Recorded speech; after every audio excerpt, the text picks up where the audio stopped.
I have mental health people that are actually willing to, they give free assessments for volunteers and for victims. Keep your mental health up, you know, keep a smile on as much as you can, and just remember that, like, you're the one that is doing this. Like, everybody here that needs help, it's literally just the people like us that are just walking out our door to do it. And, well, everything that you've been told is not true. I mean, basically, 10,000 people dead at least, 10,000 displaced. Whatever people want to say politically or controversially, I don't know. All I know is I'm standing here and I've seen it. And it's not a lie. You can't AI this.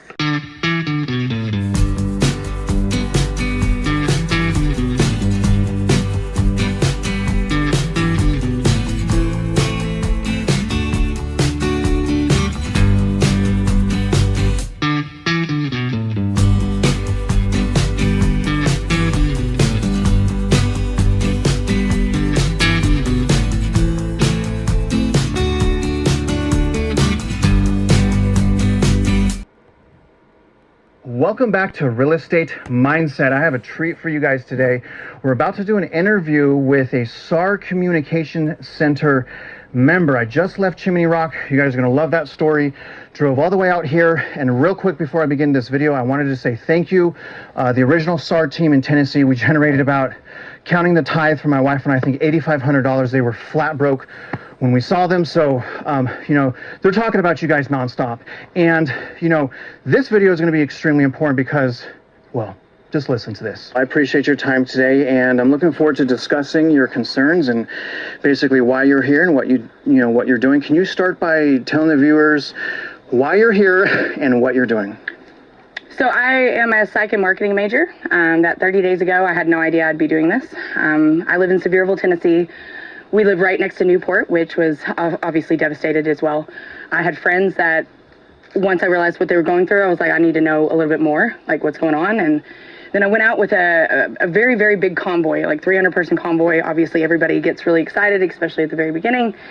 And it was wonderful. I met some really great people, but the inefficiency was a little bit apparent, I guess. And so when I started kind of putting my own kind of spin to it, people just started coming up to me and they were like, hey, you know, what do I do now? What do I do next? And so I guess I just started my own little team. So we were actually at the Livestock Regional Center. There's a property that's government property beside it, and they want to build apartment complexes because a building, you know, rebuilding houses isn't really an important thing for them, I guess, at the moment. So they were telling us we had to leave. So I was gifted, I would say, with this wonderful property for 2 weeks. A lot of the people in the community, they don't mind helping because they're devastated. They don't have any help right now. There's no help other than civilian help. So when I reached out, they were like, yeah, come home, baby, you know. And so right over here, I'll give you a little bit of a tour. And Lacey, how are you able to do this? I mean, are you working right now? Talk about. No, I quit my job 2 weeks ago to do this full time. I actually did just spend my last dollar. So we have a 501(c) that's umbrellaing us right now. Unfortunately, I've talked to like 19 CPAs to try to get mine finalized, and nobody's taking on new clients. It's really interesting how that's working. And so I've got an umbrella scenario. We've got a corporate liaison who's helping with corporate funding and donating. And then we also have a grant writer who's going to help us with that. But right now it's basically everybody's just using their own money. Everybody's just walking out the door and just saying, I'm going to do this on my own. Like I said, I've been doing it. We're going on 30 days and I'm out of money. But I don't care. I've got everything I need, and I'm going to keep helping. Well, so give us a tour down here. I'll follow you, and you know, tell me what is. I mean, it looks like we're in the middle of nowhere, and you're holding the fort down. Like, I'm a little bit nervous myself being here, but you know, can you just talk about your responsibilities right now? Well, I'm a mountain girl, anyways. You know, I've got family in the Smokies, family in the Rockies. Like, this is the ideal scenario for, hey, if there's an emergency or if there's any type of thing. You know, we are in a really good spot right now. But what it was really about was just the acreage and the willingness to let us move, you know, trucks and trailers up here. I mean, they've been so kind. So we've got a pavilion right here. That's where actually all of our supplies are going to go, and we're going to have them tinted. A lot of the supplies that can't be in the rain or in the weather, in the elements, we're going to have up in the cabin. That is actually our cabin that we're able to use now for the next 2 weeks. I've got volunteers that come in. Basically, we have we couldn't get the major supply drop up, so it's actually sitting down there. I think y'all probably passed it. Yes. And so I've kind of been going back up and down trying to get everything up here. And I personally go through every single one of them. People package them great, but when it comes to donating, you know, we found some interesting things in some of the areas. And if somebody wants women's clothes, you don't just throw a garbage bag that says women's clothes at them. You know, you ask what size, you ask, you know, what season is it? What do you need? I have a family right now that they're engaged. They're supposed to be married in December. Their wedding rings were washed away. And I mean, it's the little things like that. Like, and that actually takes cash funding. Nobody that donates, you know, has wedding rings in there.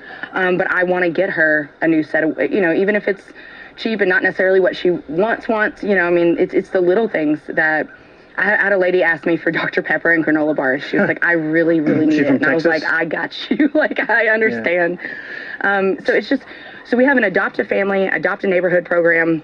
What we're trying to do is actually cater to what they need, not just, hey, this is a drop, can you get here? Some of these people, like the woman with the that needs the wedding ring, she's in a wheelchair. She's not mobile. So, you know, asking her to get to a hub, even if she needs this stuff, it's not realistic. And so, like I said, we've got ATVs. We'll hike it up. I don't care. We'll drop people down from helicopters.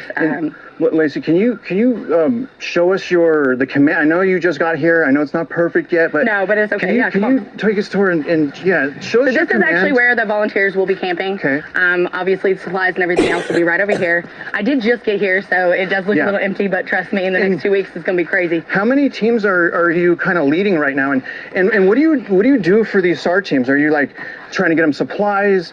So actually, yes. I mean, honestly, everything. I do have the funding coming in, so I'm hoping to be able to get, the SAR teams are really interested right now in getting cadaver dog scent kits. Well, the cheapest that I found, it's $848 for one. And nobody, there's organizations that have these things that aren't here. So we need this stuff. And so right now it's, my partner is actually SAR certified. He is a river rescue guide. Basically, he's definitely not somebody who has been recovering bodies ever, but because there's nobody else here that's certified, they're actually using the SAR and the river folk to actually do this, which is, they're for it, but it's still a little disappointing that civilians are having to do this stuff. You getting out of breath, Lacey? A little bit. I'm out of breath. I need that. I'm in my 40s. I've been out of breath all day. All right, so let me make sure my dog, there we go. All right, so yeah, this is a little bit of a mess, so you're just gonna have to like forgive it. And there's my car, it's a mess too. And then, you know, obviously I want to talk about whether or not you have concerns about water. I want to talk about, go ahead. Up here, we're pretty okay. All the devastation is down there. They have a spring here that we get the water source from. The problem is there's not a lot of talk about what's really in the water. What's in the water? Well, you're looking at forever chemicals from a lot of plants that nobody's talking about, and you're looking at radiation. There was a Black Rock facility in the 40s that was burying stuff, and when it flooded, we have cadaver dogs teams that are dead, and I feel really guilty about that because I helped bring them in. We have confirmed boots that are disintegrating in certain soil scenarios. Like, none of that is actual normal flood scenario. So what's it coming from? I mean, it's not, floodwaters, although dangerous, right? You're talking about corrosive, radioactive. Is it just from? So that facility in the 40s, which you can look it up. I mean, it's very real. Like, they're not even hiding it. They were burying everything. And so when everything got flooded, all of that got mixed into the soil, into the air, into the water. I've got friends that are infested with parasites.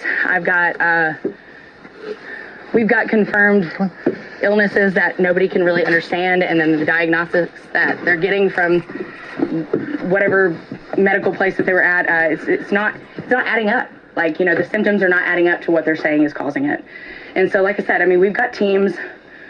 There are so many people here that are so smart, and they're not going to let this go. And so, you know, we just want questions. We've known that, you know, there's corruption in a lot of things. You know, the world is like that. But just tell us how to help each other. Tell us how to help the people that are here that are sick and don't know why they're sick. You know, we had a woman who, she was so excited when her water got turned back on, she jumped in the shower. She's got chemical burns all over her body. Like, that's not normal. That's not flood stuff. And honestly, we've never had a flood here. I mean, the amount of victims that I have that not only did not have flood insurance, but were actually refused flood insurance when they wanted the whole package. They were told it didn't exist. I mean, it's just frustrating. It's frustrating. Nobody really knows what's going on. And like I said, I mean, look, I mean, I did quit my job to do this, and I think I'm pretty good. Sorry, my beer's in the That's all right. I know, right? No, listen, with nervous system depressants. Yeah, I mean, this is your command center. I wanted to ask you though real quick. This is, first of all, a beautiful command center, amazing view. What, I know you said corruption. I talked to a SAR team in Tennessee. They basically told me that the mortality count is way higher than what's being reported. Do you know what is the actual report number? I think it's like in the 200s. I've seen 250 to 300. It's 10,000. Why aren't they reporting it? Y'all tell me. I have no idea. I mean, it's hard. I mean, does that? I lived in Nashville. I lived in Tornado Alley. I've seen what an F5 can do to a town. I've never had to stand in the middle of it and try to convince people that it was happening, though. Do you think that they're suppressing the story? Absolutely. Okay. Why? I really couldn't probably tell you, other than it's a land grab. Do you know that CPS is now taking children from tent cities? Talk about the tent cities. I want you now to talk about the tent cities, and then tell the viewers. I want you to compare the tent cities and tell the viewers what you told me about the FEMA camps. All right, that's hard. So tent cities are happening everywhere. Obviously, people just try to figure out what they can do. We have burn barrels, we have things like that. We have propane heaters. We've been bringing in food. We do all that, but really, we want to rebuild.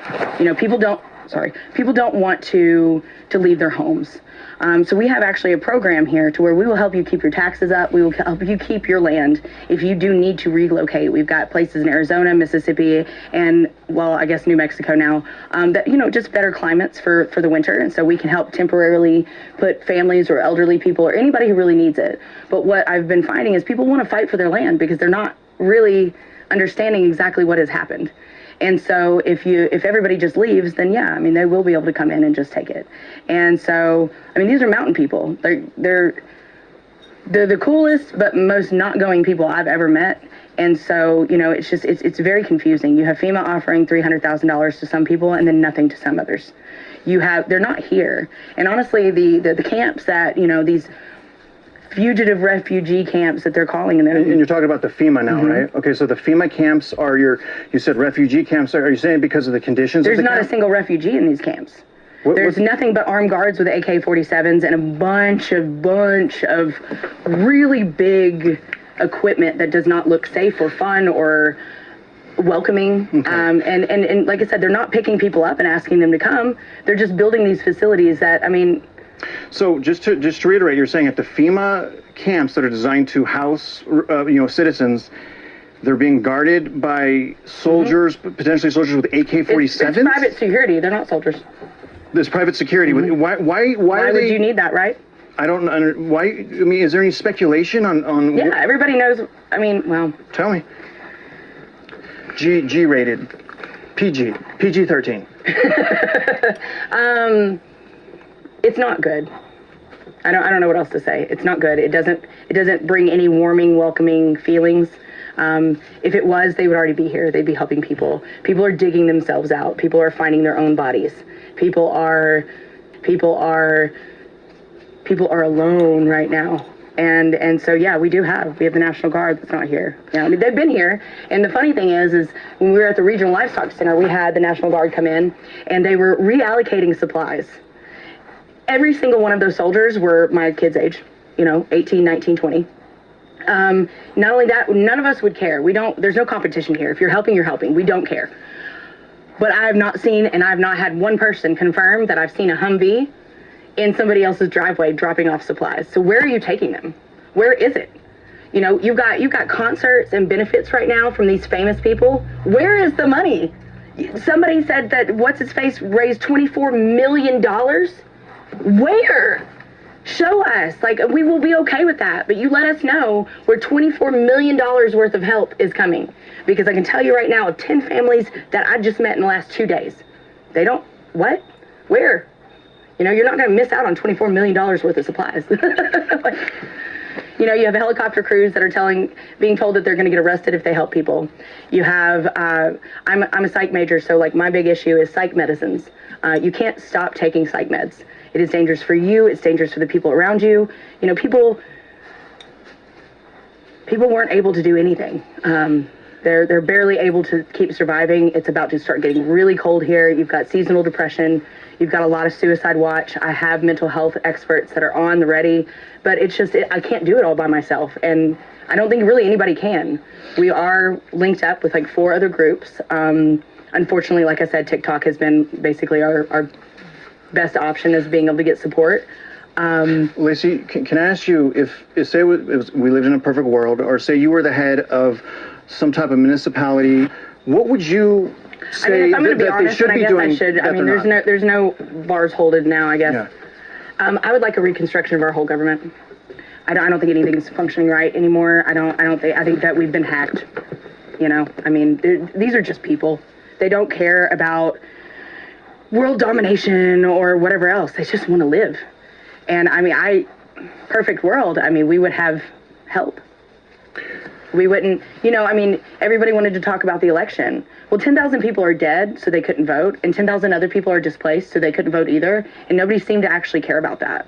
You know, when are we going to start living in a somewhat fair scenario? Like, this is, when you talk to a mother who was not able to hold on to her 7-year-old's hand and had to watch him literally get swallowed by a landslide, which I've never seen a landslide. I'm telling you what, I'll take a tornado, I'll take an earthquake, I'll take whatever. Landslides are terrifying.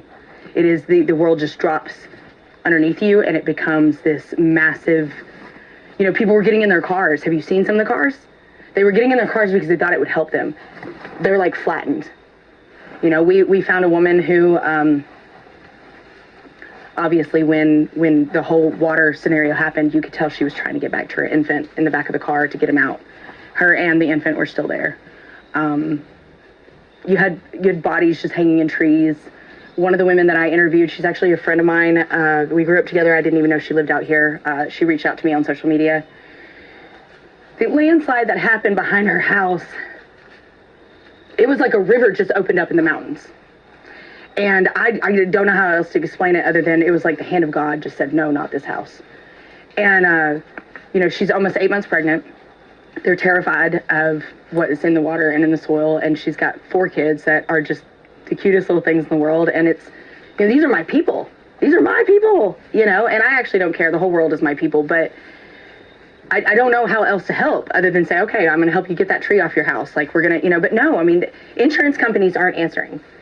FEMA's not answering. IRS is not answering. They have some sort of ban on 501(c)(3)s that are trying to be created right now. Like, they're just literally actively trying not to help us, and I don't really know why. I've been hearing people say that CPS has been coming into these tent cities, and if there's children in these tent cities, that they're taking the children away. Is that true? So one of the women that I work with out of California, she is one of the 0.0001% that actually got her child back after trafficked. She has been a voice and a force in this situation for a long time. And so, I called her immediately because I knew that was going to happen. The problem is by the time these people, unfortunately, I do know how the family system works. By the time these people even get a point to where they can hire their own attorney, their kids will be in the system and possibly already their rights taken away. If not, you'll get a court-appointed attorney, which, you know, they have no fight. They have no home. They have no nothing. They have no food. So how in the world are you telling them that they are just inadequate to take care of their children? You know, where's the help? You know, a tornado comes in Nashville and nobody was taking kids away. It didn't exist. But now we've got 30 plus cities that I can probably name right now that are completely devastated. I mean, by the time we even find out, you know, I don't know how I'm going to help these families because we know how the system works, or you should. If you don't, then I don't know where you've been.